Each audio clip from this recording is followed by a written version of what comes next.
একটা পা করলে বিপরীত পাটা করতে হবে। একটা পা 10 বার। হ্যাঁ, 1 2 3 4 5 6 7 8 9 10।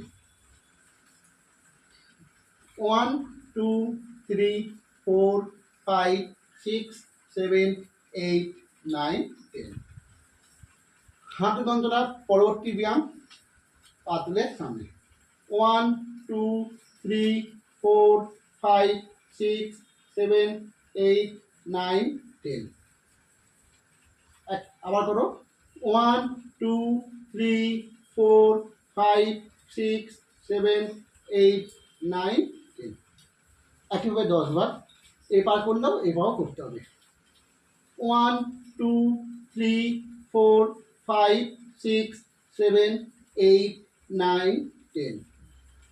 আবার 1 2 3 4 5 6 7 8 9 10। যেমন লাস্ট হাঁটুর ব্যায়াম হলো শুবে পা উঠবে। 1 2 3 4 5 6 7 8 9 10। 1 2 3 4 5 6 7 8 9 10। একইভাবে অন্য পাও করব। 1 2 3 4 5 6 7 8 9 10।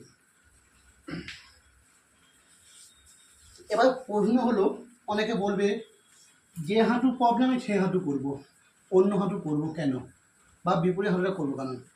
তো এই করবো যে বাঁ হাঁটু যদি প্রবলেম হয় আমরা কোন পায়ে চাপ দেবো? ডান হাঁটু বেশি চাপ দিয়ে হাঁটবো, কারণ এর ওপরই প্রেশার প্রয়োগ করবে এবং সেই হাত এবার ডান হাঁটুটা ভালো থাকে যেন, সেই জন্য দুটো পায়ে দুটো হাঁটুই করতে হবে। বুঝতে বললাম? এই হলো হাঁটুর ব্যায়াম। হাঁটুর ব্যায়াম সময় যারা হাঁটুর প্রবলেম থাকবে, হাঁটু ভাঁজ করে কোনো কাজ করা যাবে না। যদি হাঁটু ভাঁজ করো, কোনো ফিজিওথেরাপি করো, ডাক্তার দেখাও, যাই করো, এ রোগ ভালো হবে না। হাঁটু ব্যায়াম ভাঁজ করে কোনো কাজ, নিচে মানে বাংলা প্যানে বাথরুম করা যাবে না, নিচে বসে খাওয়ার কাজ করা কোনো যাবে না, উঁচু জায়গায় বসে সমস্ত কাজ কিছু করতে হবে। আরেকটা ব্যায়াম হাঁটুর আছে, সেটা হলো বসতে হবে, বসেই পা রেখে এই তুলতে হবে। 1 2 3 4 5 6 7 8 9 10। আবার 1 2 3 4 5 6 7 8 9 10। একেবারে অন্য হাঁটু করে নেবো একবার। 1 2 3 4 5 6 7 8 9 10। আবার 1 2 3 4 5 6 7 8 9 10।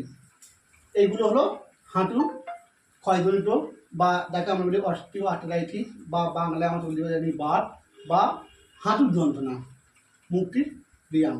যদি ব্যথা বেশি থাকে ব্যায়াম করা যাবে না, ব্যথা কমলেই ব্যায়ামটা প্রয়োগ করা হবে।